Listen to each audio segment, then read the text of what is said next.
I'm Sarah Russell. I'm JQ Walker. I'm Hind, and we are The Neurodivergent Report, a research-based podcast by and for neurodivergent brains. In each episode, we'll explore topics relating to neurodiversity and coping strategies by reviewing the literature and discussing current topics. We will also have interview episodes where we sit down with experts in the field and listeners like you, with the hope that together we can all learn to heal in community. However you are able to engage, thank you for being here. I was going to all those classes and bringing my knitting with me because I couldn't focus. I couldn't focus otherwise. I have such a hard time staying still. And so if you expect me to sit there and listen, I need to have some extracurriculars. And I didn't realize it until just last year, but this is really good for me and I can do it. I didn't know I could do art. That's so funny because my other, when I couldn't knit, like the class was too small and I felt like it was rude, I doodled, and I've always had these just very intricate kind of pen and ink doodles. I call doodles, I have a hard time calling them art, but I've recently kind of been working more on them. It's gotten to the point that people are telling me I should really be calling it art. And it is kind of hard to bridge that gap of like giving yourself credit And if you're uncomfortable with art, you can bridge the gap by calling them comics. Yeah. Yeah. Not exactly comics. I'll drop a link to them there, but like, yeah, I don't know. It's just funny, like when you do something primarily as a STEM or as a way to focus, that like it's a neat extra when it comes out that there's actually a product that work went into, and you know, you can put it on the wall or wear it as a sock. Or what are you working on over there? Yeah. I'm gonna be making some more of these hearts. More little hearts. Oh, cute. Yeah, it's just really easy to make them. It doesn't take, I know where I was in the process. It's very easy to just make them in the middle of a conversation. And they're also really good fidgets. They're like pocket Are they kind size, of squishy? obviously. Yeah, squishy.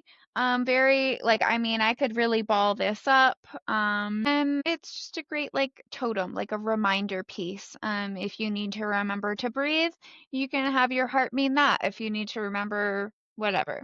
I like that. Anyway, yeah, so Like, I've just been leaving those around in lieu of kindness rocks. I think kindness rocks have kind of had their time, but now we need softer, more delicate means. yeah. I think we could all Also, use less like a little more resource of that. heavy. Come on, rock painting is so expensive. It's a lot. Yeah. And then I you have to didn't lug know around that rocks. until So I joined like the PTO and they were like, yeah, you have to do. Anyway, wonderful. Okay, so we're here to talk about you, Janet. hey, glad to be here. I'm super Hi. psyched to finally make it here. Yeah, so amazing. I have in my notes, Janet J is from Texas. You're a writer, an advocate. You're focused on the intersection of chronic pain and ADHD. Same, you've written for a number of outlets, including the UFP Foundation. Yeah, you're currently working on Our Painful Truth, what kind of a project is that? Let's just start by talking about that. Your latest project. Yeah, it's a two-part project. It is a website where people can just tell their stories. Because I know I have found probably more use out of talking to other people with similar problems as me and hearing what worked for them and what didn't, and what they tried and what they thought was worth trying, than a lot of doctors. So I thought it would be cool to have just a space where people could be as detailed or honest as as they want to be. And then there's also, coming from that, going to be a podcast of hopefully a mix of regular, quote unquote, regular people. Also, just I keep running across people in pop culture or the news or whatever who kind of offhandedly throw out like, oh, like I learned to do this because I have scoliosis, and then like on, and I'm like, well, I want to talk to that person about why that is. Yeah, absolutely. So that's the gist of it. Unfortunately, I My first guest was going to be a dear friend of mine that I've had for about 15 years who um, who's a potter and made ceramics. And she ended up very unexpectedly dying just a couple, like about a week and a half before we were scheduled to do the interview. So the podcast is dedicated to the memory of Kate Sachs, and I'm about a month behind where I would like to be with it because of that. But she was just a phenomenal force of nature who had a number of chronic pain issues and then ended up having long lasting cancer that she lived with for years. And despite that, she was out at Renaissance festivals selling her pottery, every weekend. Um, and ended up being elected queen, which I didn't even know was a thing. Um, yeah, apparently there are like I've never regional. been to a Ren fair, but like, yikes. That's It's been a long time since I've been, and I had no idea like that there are like regional Ren Fair groups that elect like a court and a queen and stuff. And then they're required to like go to all the Ren fairs and dress up and do ceremonies, and like it's I an actual watched a role. fiction show about LARPing, and they talked about that, like electing a court, and I didn't know that was real. So thank I you didn't very much. either. I always love having friends in kind of niche interests. And Yeah, I she would just was love a to dress delight. up. And right? Like, and she, I really, the reason I wanted to talk to her on the show is because she is a potter and she does sculpting and she has a pottery wheel, despite having back issues and Yeah. a lot of other problems. I thought it's really cool that she was able to still do that. But despite that kind of initial setback, I think it's going to be a really interesting, hopefully, mix of just again what people. The idea is just how to live a good life that you're proud of and that you're excited to get up for in the morning, Yeah. even if you might be struggling in one way or another, or both, or six different ways all at once, which I think I've been in all of those positions at various times in my life. And you do what you can, and I think there's levels of that you can find joy and motivation in all those places, even acknowledging that sometimes it's a real struggle to do so. But I know that there are times that I have needed to see other people um be able to live that kind of a life, and hope that I had that. I know I've been very lucky in the last probably 10 years. Combination of a number of different health things have meant that my health was better than I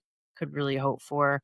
And then I got diagnosed with ADHD as an adult, like so many of us, like high performing girls that didn't Yeah. quite fit into the mold. But again, I brought knitting to every class in college, and somehow nobody brought up That was, ADHD until I yeah. did in my late 30s. And that's only because I lived with my ex husband who was diagnosed ADHD. And I started learning, oh, wait, all these things I thought were just quirky me things, or things that my mom and my family did. Oh no, those are just ADHD things. Those aren't quirky.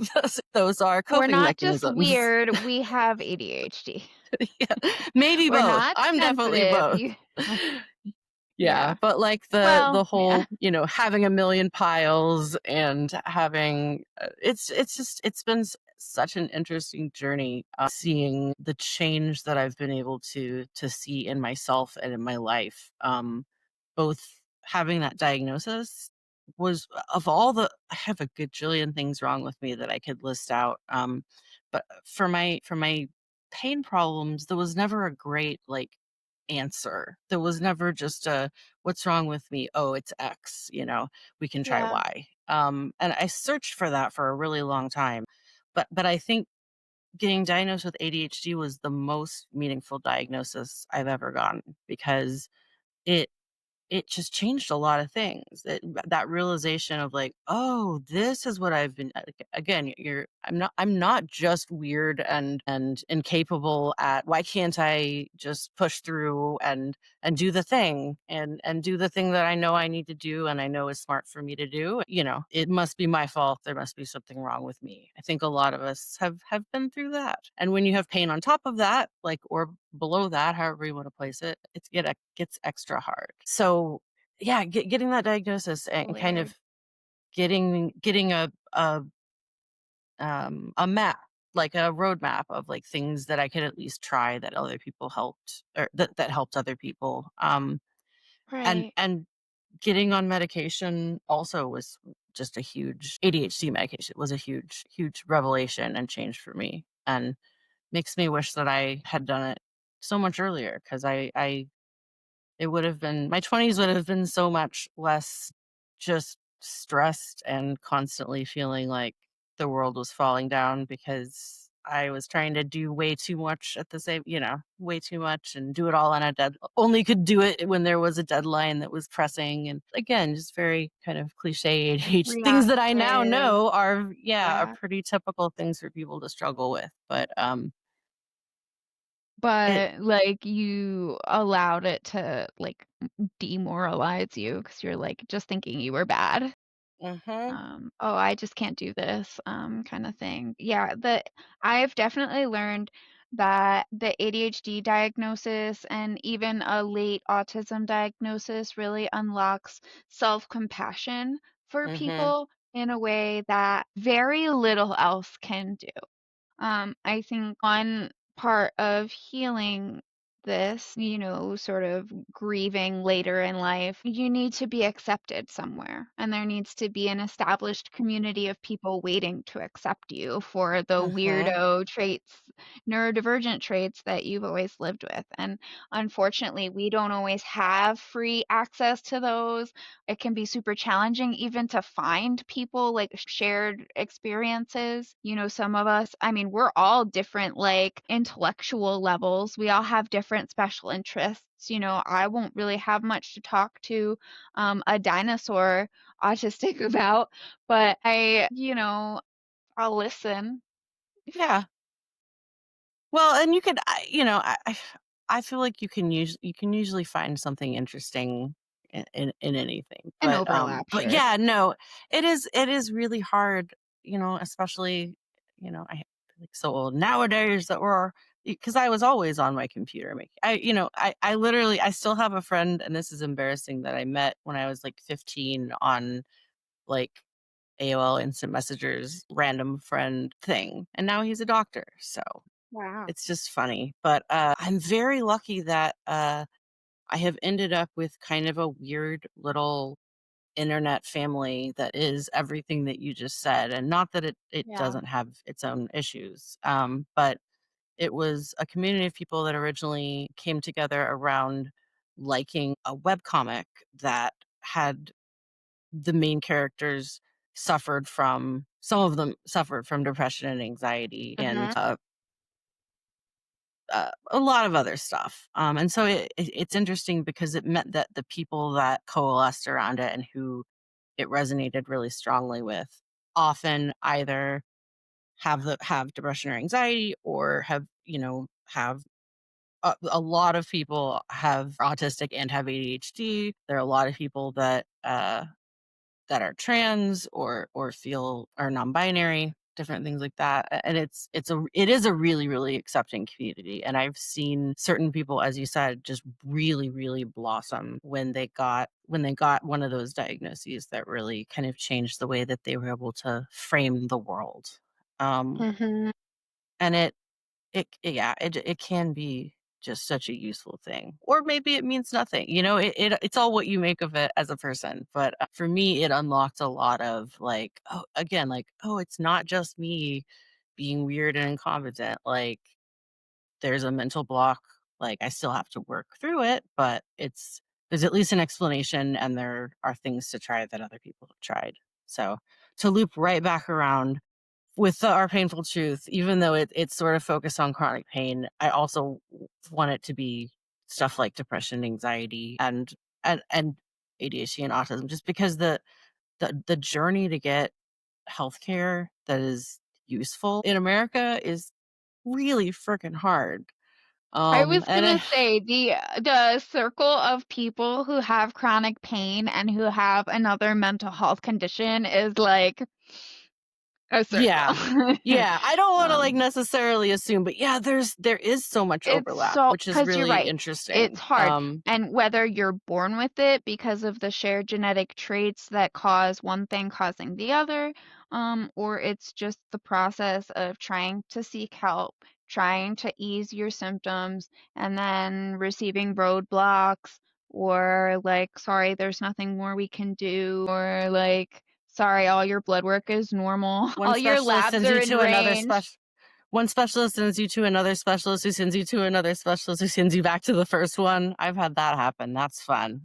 With, 2 or 3 month waits in between all of those. It's so Yeah. hard. And that's, as somebody that, that very much thinks mental health care is important and, definitely I saw my psych person yesterday. I think it's super, super important, but I've also wasted so much time and money and effort and spoons and everything on stuff that was just a waste, both like pain treatments and mental health, like therapists that just didn't have any either experience or just want to understand. And it's almost impossible that we throw this in people's laps who are already experiencing chronic pain or mental health issues that make it hard to do stuff like be the quarterback at end of all your health stuff. Yeah, be I your don't own know. caseworker. Yeah, I mean, this idea that you have a GP that's gonna just like manage all your care for you magically, I think maybe normal people get that to some extent, but if you've got Not any sort medically of a complex people. yeah, if you're medically complex, you have got to manage your own stuff and be your own advocate and be your Yeah. own like callback service and a And the hundred other easiest way things. to do that is to make sure all of your doctors are in the same sort of healthcare group, but Hmm. that also has its own issues, Very much so. implications for the long term. I don't know. It's all a really problematic system, but how can we survive it now? Luckily, there is technology like the My Chart has been so amazing. All the things that you can do on it now compared to like 10 years ago is really helpful. I think we need to see more of that. I had to go get an eye ultrasound, which is awful, and they do it exactly the same way as on your belly. Sounds very You know, and unpleasant. I was Yeah. like, "Oh my gosh, this is terrible." And so I was like, "Why don't we just send people to get MRIs or whatever?" And my doctor was like, "That's so expensive." And I was like, "Okay, make it cheaper then." And they laughed at me like I was joking, but I'm not. Um, the technology is like we can just make it cheaper. We're just not prioritizing that. Well, Anyway, and isn't that's it's a longer conversation, but that's kind of our healthcare system in general right now is we're yeah, like we're pinching pennies to waste dollars down the line in so many different ways. And yeah, I'm it's so so worried frustrating. about the people whose care is just so up in the air right now. And I really I feel for people and Mhm. I encourage people to reach out to their community, which it sounds so hollow because I know that there's so much need and there's so much struggle right now. But all we can do is kind of look out for each other. Mhm. And anyway, Where are you in Texas? I'm in Austin, Okay. which is Do you nice, know but of things like local organizations that feel safe to you? Is there anything around you that you could recommend? it's not exactly Doesn't have to like be super local either. yeah, it's not really social justice, but there is a really cool program in Austin that I truly I'm flabbergasted that it isn't a thing everywhere. It's called parking mobility. And you essentially not essentially you do, you take I believe it's a 3 hour like afternoon course with the people that run the program. And there's an app. And if you take the course, you can actually ticket people that are parked in handicap spots that don't have placards or don't have handicap tags on their cars. So there's just an app and you take 3 pictures of the car And then you write down the license plate and you literally say, like, I certify that this is the real thing and that I was here, and it geolocates it. And they work with the county that they actually can ticket people based on that information. And the tickets go directly to like accessibility infrastructure in the city, which is really lacking in Austin. That's Like, so wild. yeah, so you literally get to be deputized by the county to like ticket assholes that park in handicap spots. And because it goes right to accessibility stuff, it's like I'm not a big law enforcement fan, especially here, but like it's kind of perfect in that like any ticket that somebody gets, they usually just have to take a course about why it's important not to park in a disabled spot. But yeah, Yeah. anyway, I think that's such a cool program, and it's such an easy thing that I wish it was a thing everywhere. But I Yeah, did want I've to loop never back. heard of anything like that. That's cool. Yeah, and it's one of those things that like I hadn't either, and somebody just mentioned it offhandedly, and I looked into it. This is years ago, and I've always tried to signal boost it. Because it really is not a very big organization. And I Yeah. believe Austin is the only city that it's active in that they can actually ticket people. But I wanted to loop back around to talking about you're mentioning technology kind of changing or being able to utilize technology to make this whole mess a little bit easier. Yeah. And it's cool. I'm lucky that my husband that we just got married a couple months ago is thank you kind of has switched careers in the last couple years from also being a journalist, being an editor, to doing prompt engineering stuff. He's now I think he's the director of oh my gosh, God, his title has changed so many times, but I'll look it up. Real quick. He's absolutely amazing with LLMs, and there are a lot of issues around them. I know I certainly have mixed feelings in some ways, but I do think it is a really incredible tool to help people parse medical records and kind of navigate this absolute maze that we've created for people. So if you check my website right now, we actually have just in the last week or so put up a little tool that he made because when we got engaged, I switched on to his health insurance and I was complaining about like, the 20-page PDF of what it covers, what it doesn't cover. And he just made a little tool that you upload your like explanation of benefits, whatever. And then you can just say like, hey, does it cover mental health? Like, how do I find therapists that you will pay for? And it'll just tell you. And you should, always double check it. But like it hopefully for people that especially are new to wading through all of this, hopefully make it a little bit easier. He is the director of applied AI at AQUIT. His name is Stephen Webster. And he's amazing. But we're also working on a couple of other little, like you say, little, they're not little, a couple of other AI tools to again, to either parse medical records or to help you sort and organize. Because I just, I've got all my pain stuff started when I was 15 and I am now 40. So I have just so many medical things sitting around and so many years of blood work. And I Yeah. still think that there's probably some sort of autoimmune or something weird going on with me that's never been diagnosed. So it's going to be really interesting to work on kind of feeding this stuff in and seeing the ways that we can use this technology to sort of fight back and to make it easier for ourselves. Yeah. Well, because 'cause And I've totally seen AI or LLMs used to, like, diagnose mental conditions using a variety of means, like, not only brain scans, but also, like, vocal records, and that's wild to me, and it's more accurate than just going to see some random doctor that doesn't know you, which is also wild to me. yeah, Um, it is a hard like it's both. it's Yeah, it's so both hard wonderful and to horrifying. Yeah, I have yeah. mixed feelings about a lot of it, and especially like that's fantastic. There's definitely, I think there's a scale between like just horrible to really interesting and possibly really useful. And Yeah. everything from, they're now using AI to do insurance denials Right. of coverage. Yeah. But my response to that is like, so I actually, I'll try to find the link to this. Someone at one point linked me to something that someone made that was a custom, I think a custom GPT they'd written to auto write denial appeals. So like if your treatment has been denied, it will just Uh-huh. take that and flip it around and just write an appeal for you. And that kind of stuff I think is really interesting. And Yeah. Fight if back.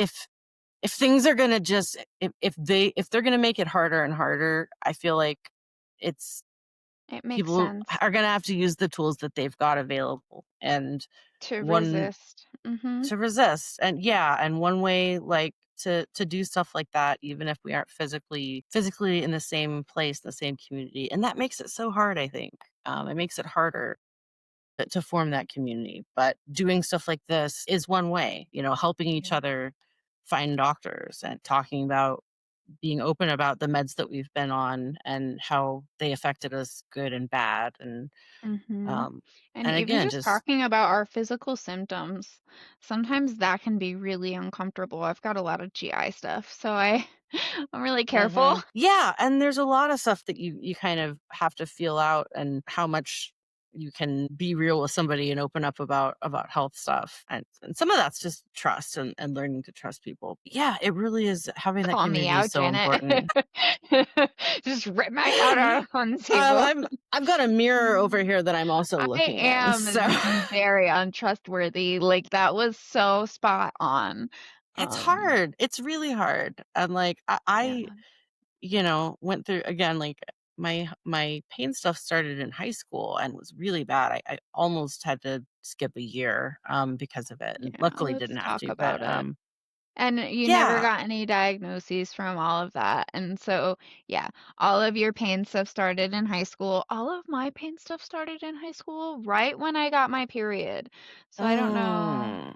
My period definitely affected, like, I got cramps so bad that it would pull on my back, which was already messed up. And so it was so much worse when I got my period. You look a little top heavy.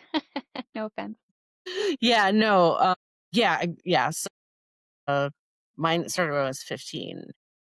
I Now I understand, like, people just didn't really have a frame of reference. And like, I understand why, when everything that we did was going out to the movies and going to the mall and stuff, and I couldn't do that. Like, the entire social landscape of high school was not going to reorient around me.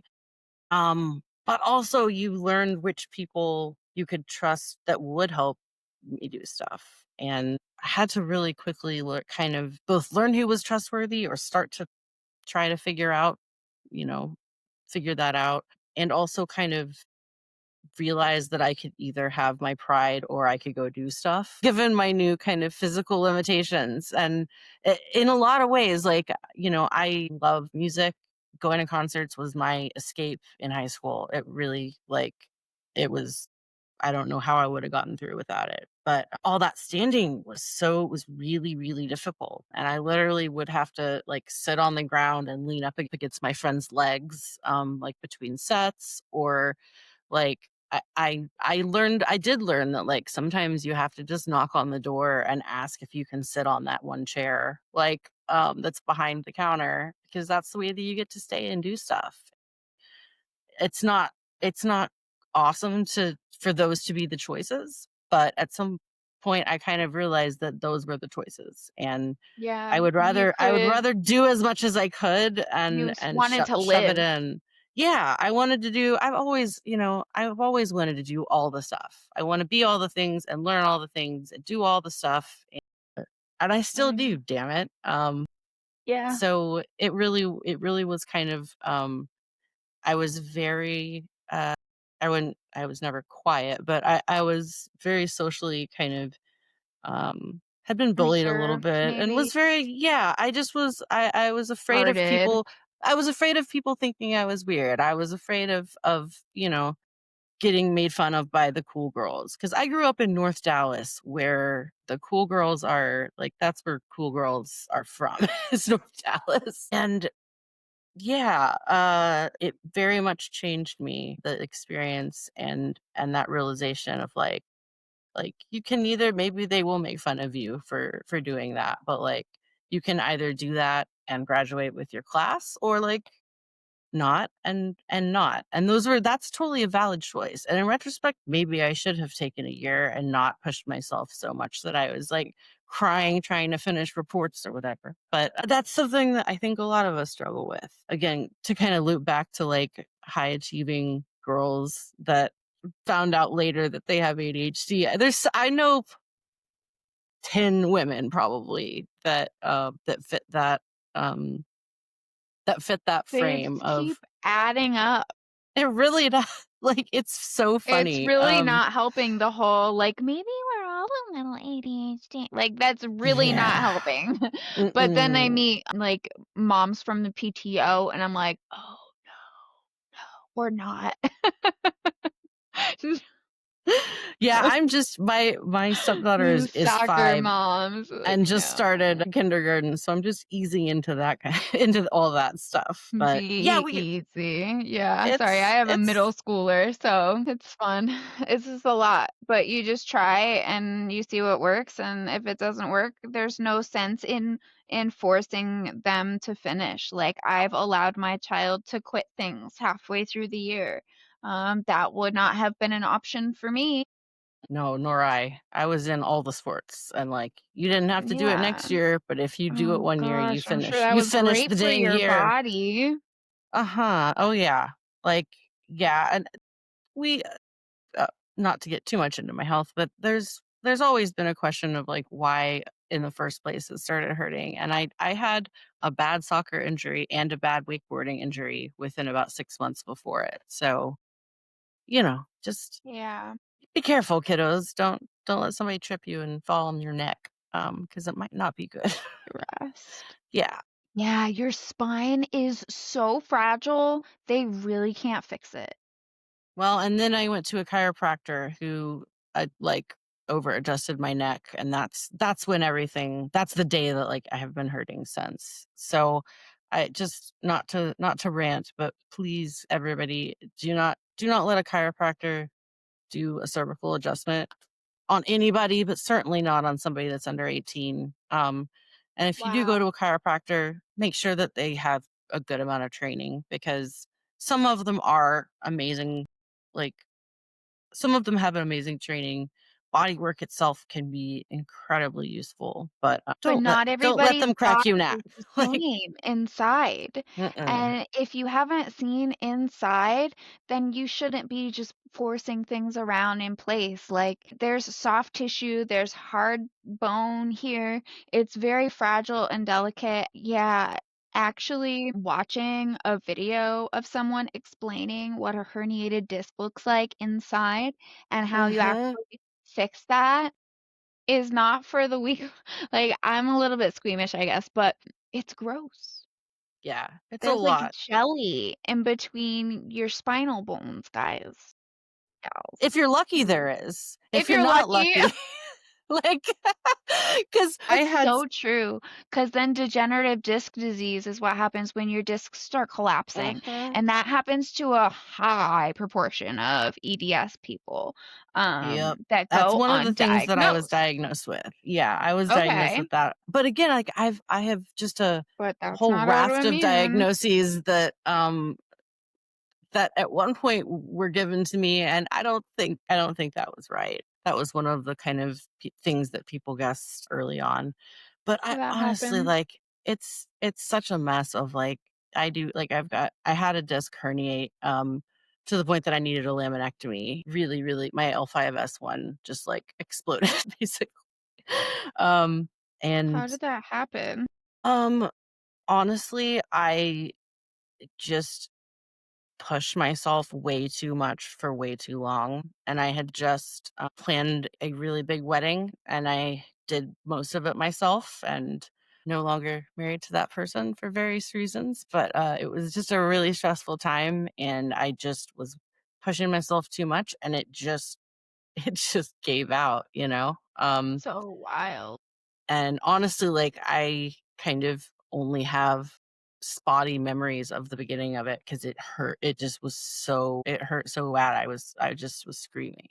So anyway, I've got that, but then I also have a spinal stimulator, and I also, I'm on a bunch of meds, which some of which, there's a really interesting overlap between psych meds and the kind of stuff that they give you for fibromyalgia and nerve pain kind of stuff, because it's a lot of the same meds. Which is really interesting to me. Sometimes people get put on antidepressants for there are all sorts of reasons to be on them. That Not all of is which really are just interesting. depression. Yeah, stuff like pregabalin and gabapentin are kind of the two first line treatments for nerve pain. But there are a whole bunch of Yeah. things that, like, I've been, prescribed that they're like, well, this works for pain, and it's also pretty good for sleep, and some people use it as an antidepressant. Yeah. It's both encouraging and kind of like scary. We still just don't know. There's so much we don't know, and we're all Yeah. so individual. And We it is are I the I data. I hate that you have to just say, like, people, you're gonna have to be prepared to, like, try throw some stuff at the wall and see what sticks. And I Yeah. think that's true about ADHD, and that's true about anything, like, yeah, anything, especially if meds are involved. Of just, we're all Yes. so different, and especially the brain is so complex. We think we pretend that we know about it, but we still there's so much we don't understand about just the brain in general, and how different brains work differently, and then how all these meds interact with them. There's still so much research to be done, but it's really interesting kind of learning about these different having stuff have 3 or 4 different uses, and knowing a bunch of people that are on them, but, like, for completely different things. Yeah, I learned that a little bit when I was working in a group home. Hmm. And I was doing med management, and that's when I started learning, like, about medications and, like, oh, blah, blah. Sometimes people are like, "Are you a nurse?" And I'm just like, "No, I just know a lot of random stuff. I've Yeah. had so many medical problems." Well, like, Yikes. it's funny that, like, the way that so I've now worked at the US Pain Foundation for 8 years, something like that, a long time. Uh, and the way that I got that job was, I heard about it through someone I knew from my little online. I started an online group about chronic health problems for just my friends, almost entirely because I was worried about people getting sick of me posting so much, because I was And so very you alone wanted to and put it going through a somewhere. tough time. And yeah, I was like, you know what? If people want to opt in to my rants and complaining, like, they can join this group. And it's this online little family that has a bunch of different groups of different That's subjects and so stuff. And special. it turned into this really neat community of a whole bunch of people that I knew I didn't even know had chronic health problems, and, popped in. And because it was private, we could talk about meds, and we could talk about, Yeah. relatively personal stuff. And it's just so important to have that, and to be able to shore up each other's weak points. There was somebody in the group that just had this magical touch of, like, she could always find doctors that were both, like, she could always find shrinks and psychiatrists that had the specializations that people were looking for, and their insurance covered, and they were accepting new patients, which is the impossible What is triad. So this she person would have, like, a trade. superpower or I something? don't know. I asked FBI her, and agent? she was one of those people that worked magic, and then you asked her, and she's just like, "I don't know, I just did it, because does Yeah, it." Yeah. I'm like, "Tell me how you do it." But she would do that for people, and then she had, like, some really bad executive dysfunction stuff, so people would, like, she would help somebody find a doctor, and then they would do some, like, body doubling stuff on camera with her or whatever. And I just, yeah, I hate that how necessary it is that we don't have the support that we all really deserve, like in general. But I think Yeah. that we get through that by doing what we can for each other. Yeah, I don't know. Okay. Let's talk about nervous system regulation or grounding practices, whatever you want to call that. Sometimes people call it coping skills. It's really all the same BS. We're all just doing our best. As you've been seeing, obviously, knitting is a really big one for me. What are you doing these days? Yeah, I think so much of that is just throwing hobbies at the wall and seeing what helps and seeing what is Hmm. something that you do long term. As I said, I've been doing a lot of just sketching, but also I have picked up I don't know, not a sport, an exercise. Uh it's called a flow art is what they call it. Called poi. Have you ever heard of what poi spinning poi is? Um No, but it sounds almost like dancing. And yeah, I was gonna ask the follow-up question, what are you doing to play? And it sounds like you're about to tell me. yes, it really is. For me, it's perfect because it's right at the intersection of dance and exercise and sort of performance. It is. If you've seen people spinning balls that are on fire on the end of rope, that's what it is. But you can do it with just LEDs, and not Yes, not flow fire. arts. Yeah. And it originated with the Maori people in New Zealand, but it has become this whole thing, and there are all these cool tricks that you can do and integrate it into dance and integrate it. Everybody does it in different ways. And for me, it's perfect because it's the perfect ADHD thing. And there are a bunch of like other hobbies like this, but for me, it's perfect because they're on a hook and I can just pick them up and do it for 5 minutes. Just Mm-hmm. do it for one song's worth or like Pick it up and one. put it down. Pick Yeah, it I up have and put it down. got a bunch of records over there. So sometimes I'll just do like, okay, I'm going to do it for one half of a record. And then if I'm feeling it, I'll flip the record over, and Yeah. see how it's doing. But sometimes like Well, I that's love that natural timer. Do the record, flip it over. Great for me, strategy. that has been definitely like kind of a life strategy is like, well, I'll just clean for the first side of the record. And then if I'm still like having to force myself, I'll do something else. But it often, as an ADHD thing, starting is the hardest part on any task. Um, Yes. so sometimes, then I'm like, okay, I'll put another record on. It's nice. And yeah, just flipping around to like helping my daughter regulate herself and learn how to do all that good stuff. It's so interesting the overlap in strategies to help her learn to deal with big feelings and Mm-hmm. uh strategies to help Things me that learn help to you. deal with big feelings. Yeah, I have been trying How to, old did you say? she's five, about to be Okay. 5.5, So so just busy. started kindergarten. Yeah. And she's we just got married, but I've known her since she was 2.5. Not a new kiddo to me. Yeah.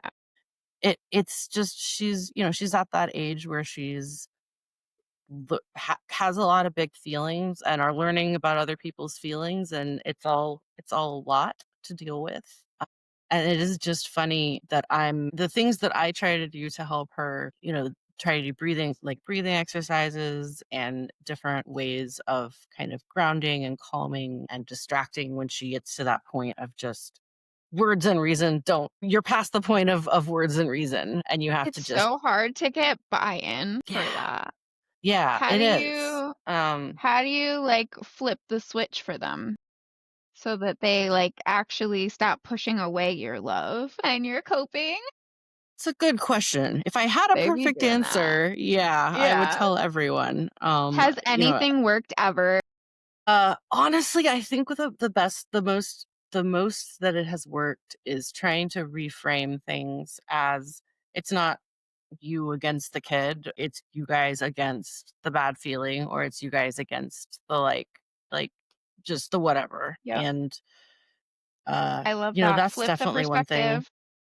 Yeah, where it's not like, okay, well, we have to leave the park now. It's like, we need to leave the park. Oh, I get you. I see that you're really upset about having to leave the park. Maybe we could call your grandma on the way home or whatever. Like, I think a lot of times for my kiddo, she gets to a point where she just has to be kind of distracted. Like we were at the pool maybe a week or two Redirected. ago. Yes, absolutely. Yeah.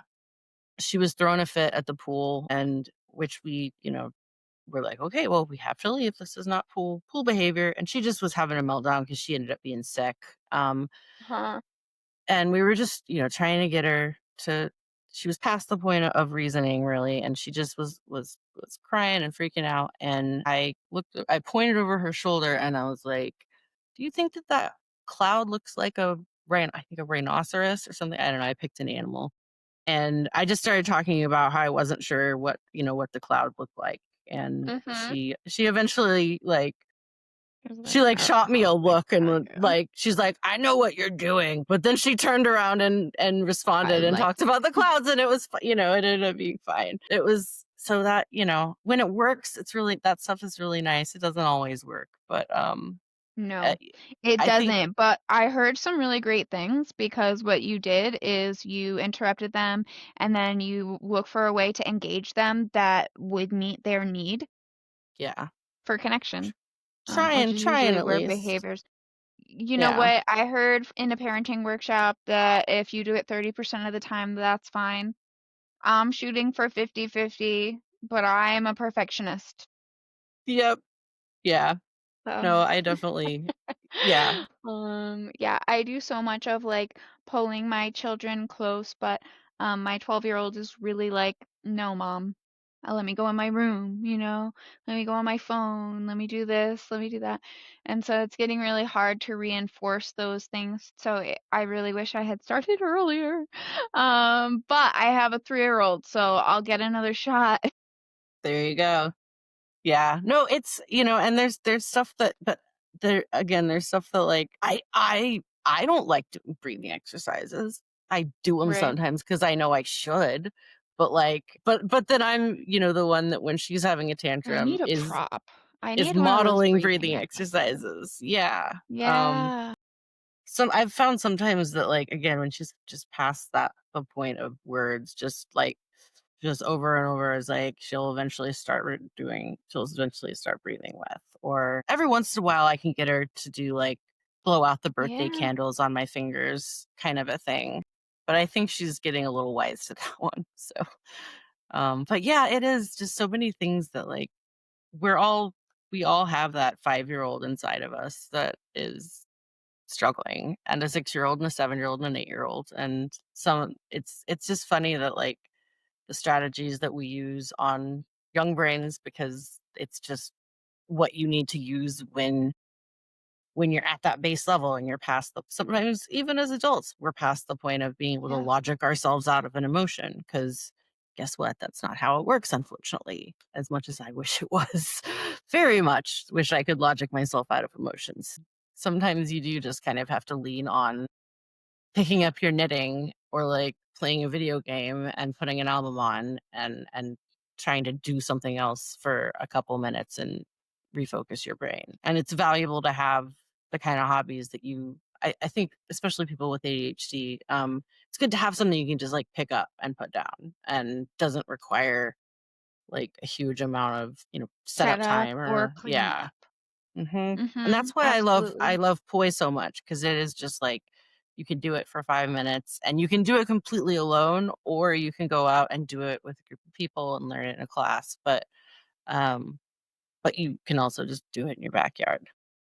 I like to do that, and I like to do art things like collage or pen and ink, or I love knitting, but I usually do it more as a fidget than an art. I'm not actually very good at it at all. I almost always do a repeating 8-line pattern or something I can just completely Sure. memorize and do on autopilot for my hands to have something to do. So, but I have one aunt that really loves the scarves that I knit. Pretty much just every Christmas for the last not every, probably every other Christmas for the last 10 years or so, my aunt has gotten a handmade Janet scarf. Do you do like embroidery stitching in?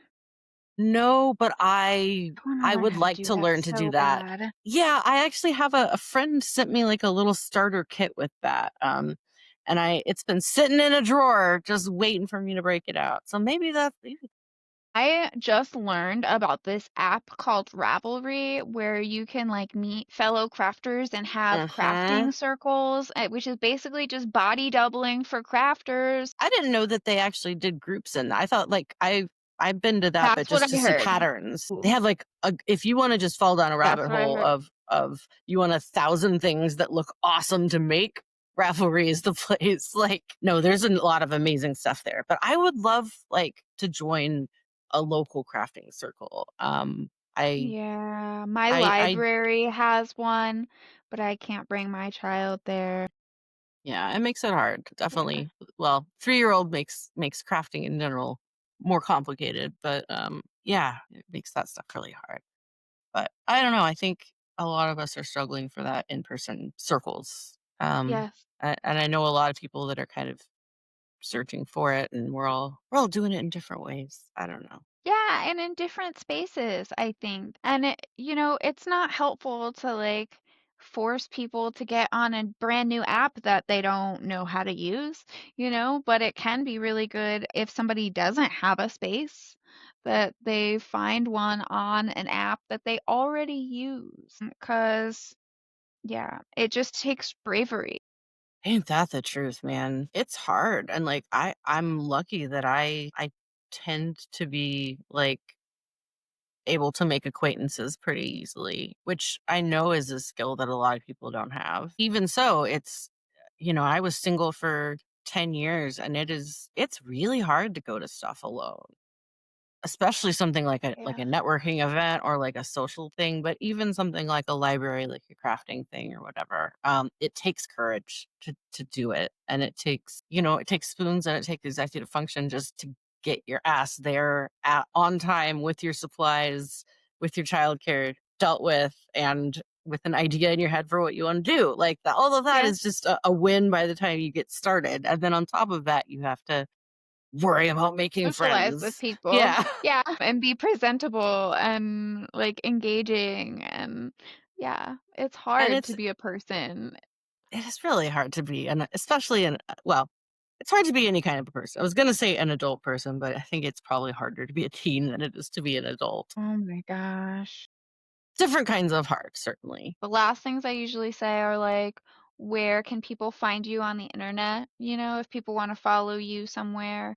Yeah, well, janetj.com, JANETJAY would be the best place. I also work for and write for the U.S. Pain Foundation and edit our magazine, The Invisible Project, which comes out is quarterly and every time focuses on a different type of chronic pain or chronic health condition. Often, like invisible illnesses like fibro or migraines. We do a lot of work with migraines, that kind of stuff. And then, of I do a course, lot of work with migraines too. right? Zing. Yeah. Sorry.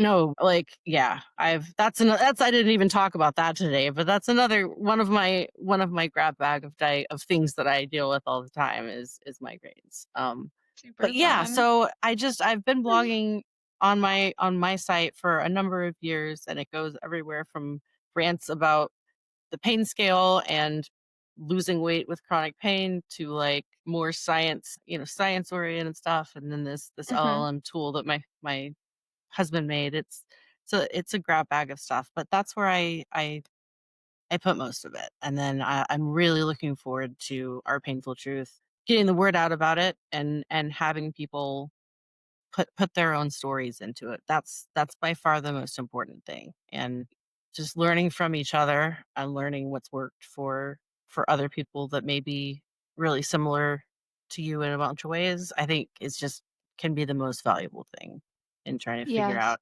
in any or all of this mess that we're all in. I chose my path in large part because it was something I was good at that I knew I could do freelance or part-time or contract work in large part because I knew I wasn't going to be able to work like a 9 to 5. But it would have been so useful when I was 22 to be able to talk to a bunch of people that had similar issues that were 15 years down the road, and like, how did you find a thing that you can stand to do and pays you enough to eat, and all of those zany things that you have to worry Yeah. about. Where are you gonna That find a doctor who will listen to you? Yeah, where do you and how do you yeah how do you all of that? It's all really hard, and I've been doing it for now the majority of my life, and I still, you know, I still posted in our group earlier this week, like, please share what apps or, how are you organizing your family's activities? Because, it's having a kid in kindergarten, we're now getting a lot more structured stuff. She started kung fu. She started, so we're Everything all, goes in the calendar. and that's what I'm coming to learn. I need to be a lot better about calendaring everything. But I think Mhm. it's all a learning process. Nobody Comes knows. together. Yeah, nobody instinctively knows that when your kid starts school, you need to put the school calendar into your calendar. I mean, Hmm. gosh, like it didn't used to be like this though. There weren't like events every other week, spirit weeks and etc. Yeah. But I'll Luckily, tell we. you, it's been Oh, really God. helpful to have like half days in the calendar so that I know when my kid is coming home early, when I need to do like caretaking, when I need to do driving. All Yeah. of that needs to be All of that. visible. Otherwise, I'm just gonna forget about it and I'm just gonna be vibing here with my yarn. Yep. Well, and it's funny because my husband has ADHD too, but it's a slightly different variety. And Yeah, I definitely, anytime you're living with a partner, it's a learning process. But certainly recently, that we keep running into him wanting to have things put away, and me having the kind of ADHD where if I can't see it, it doesn't exist anymore. And those are both extremely valid. Like, it's totally valid that he doesn't want to have stuff on the counters, but then I don't know where anything is. So it's so, like, so much of life is just finding the solutions that work for you, whether that's a singular you or a plural you or a household you, and just trying stuff until you find what works. And again, like that, having that community of people that I know are people that I'm friends with and trust and are functional adults who hold jobs, and like, I want to know how they organize their lives with multiple kids, and the only way to kind of process new challenges like that is to just ask your village, and see what the heck other people have done, and try to choose your path based on that. It's all, this yeah, it's all the a crapshoot, scariest but thing the best you can do is is give a guide. yeah. People are constantly telling me that like they don't feel like they have it together and they feel like they're flying by the seat of their pants and I'm like, "Oh no, I consider you to be extremely successful. What do you mean? Am I never going to be confident?" Spoiler alert. Yeah, Yes. no, very much me too. Both, I think, on both sides of it. Like, because I don't feel like I have my shit together, at all. But like, But you have I like an awesome website with a lot of content on it.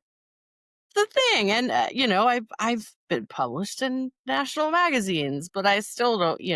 It's wild, the imposter syndrome that you can build up, of just like moving the goalposts on goals, and not ever feeling like, not ever letting yourself rest and feel like you did the thing. It's hard, it really is. But yeah, it's I don't think anybody, the older I get, the more I realize nobody entirely has it together, and Mhm. everybody's just doing what they can to figure out the best way to get by. Yeah, I don't know, pretty much. Yeah, we should really just carry on with that.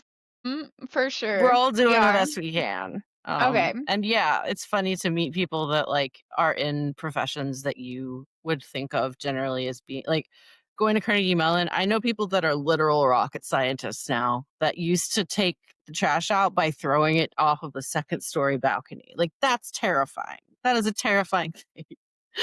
But that's life. There are a lot of people that are really good at one or two things and not necessarily great at others. And we're all just trying to lean on the stuff that we're good at and negate the stuff that we're bad at the best we can. And all we could do is share what has worked for us and what didn't, I think. Yeah. I don't know. Yeah. It's tough. I like that. All right. So we're going to end with a new question segment. I have this deck that I just bought. It's called the Delve Ooh, Deck Joy Edition. It's from this awesome neat. company called Boardwalk. They're just like, I don't know, radical leftist artists from Los Angeles. Yeah. Neat. So anyway, I'm just shuffling up. They're just very beautiful cards. Cool. Yeah, That I'm sounds just yeah. extremely up my alley. Ooh, Yeah. yeah, I like that. That's deep. Okay, so this is a nice question. So, Okay, lay it on me. what good habit have you been able to stick with this week? You know, I am not great about drinking water, and this week I have been trying really hard to just drink a full glass of water when I wake up in the morning before I go and drink like 3 or 4 cups of coffee, and I've been really good about that. And I'm not going to say that like it's changed my whole life, but it's Before the definitely coffee. it's been good for me. And like yeah, it gets like I think in general for me, it's better to start with small habits and build them in sustainable ways than to just be like, I'm going to drink a giant Stanley every day. Cause I will probably do that for a week and then, And for then a week. never use that Stanley again. Yep, uh, exactly. So for me, it's better yeah. to like start and try to integrate it into like a routine.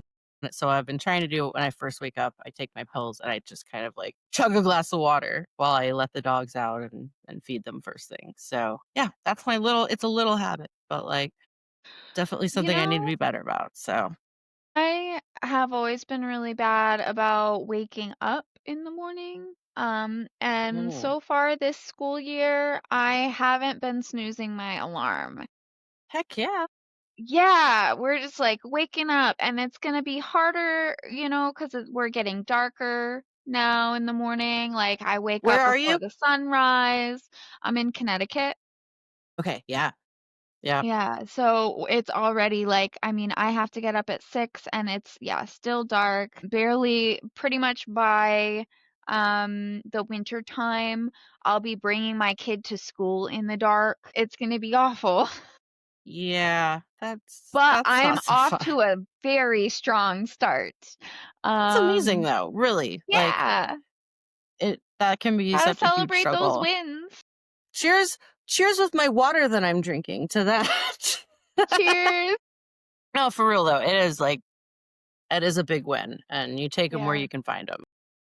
We definitely have to, and that's one of the best like things that we can use community for. Sometimes we don't always recognize our own wins, and so it could be really helpful to point out the wins of others. Yeah, help Yeah, them love and themselves. I'm much better at supporting my friends than I am supporting myself a lot of the time. Same. In ways like hyping up accomplishments and thinking they're badasses or whatever. And has Uh-huh. been really like my my husband used to be the editor in chief of like a big news site, and it was a pretty big deal. And like sometimes he needs to tell me that I'm doing okay and that like people are actually reading my site because it doesn't feel like it, even though like there's numbers on the screen, but like am I actually helping anybody? And sometimes I Yeah. need somebody to say like, yeah, you are helping somebody. Thanks Like for there are being people here. out there doing some stuff. And Yeah. that was sort of a badass thing that just happened. Like give yourself a little bit more credit. I think we all need a couple people in our lives to Hype like man. poke you gently when you're not giving yourself enough credit. Be like, hey, yo, no, that was really cool. Take a second and like give yourself a pat on the back there. Cause that was Yeah. rad. Like I just we interviewed someone else, and They're like an author, and every time they started saying something like self-doubty, I had my co-host read a review of their book, It's amazing. and it was like best-selling author. Yup. Yeah, that's a Yup. really good. And like this person has like hundreds of thousands of followers on Facebook and Instagram, etc., and they like don't feel successful. Okay? And so I'm just like, I don't know, I'm just gonna keep going. I guess nobody feels like they know what they're doing. Yep. Carry Well, on then. it really is true. Like or this is embarrassing to admit, but when I like started my career like as a journalist, I was like, and I published my first feature, and I was like, I'm gonna get a tattoo. Like I didn't have any tattoos. I don't still have any tattoos. And when I first published in a national magazine, I'm gonna get this tattoo that I've always wanted. And I published something in a national magazine when I was 20, I don't know, mid-20s. Um, but it was just one page, you know. And so I was like, well, maybe I'll wait until I publish like a story in a national magazine. And so like it has just, and then it was like, oh, The well, maybe it's when goalpost I, moves so easily, huh? yeah, then it's like, yeah, full, no, now it needs to be like a first person feature, whatever. Yeah. And I've done all of those things by this point, literally, and I still don't have my damn tattoo. So don't be like me, guys. Go get your damn tattoo when you publish your first story. Thanks for being here. If you want to connect with the Neurodivergent Report, you can find us at ND Report Pod on Instagram, Threads, TikTok, YouTube, Blue Sky, Substack, etc. If you're looking to support the show, the best thing you can do is subscribe and leave us a 5-star review. Please do that. And hey, if you want to check out more about us, visit our website at ndreportpod.com. And you can also go there if you want to be a guest contributor on the show. Until next time, be well, do good.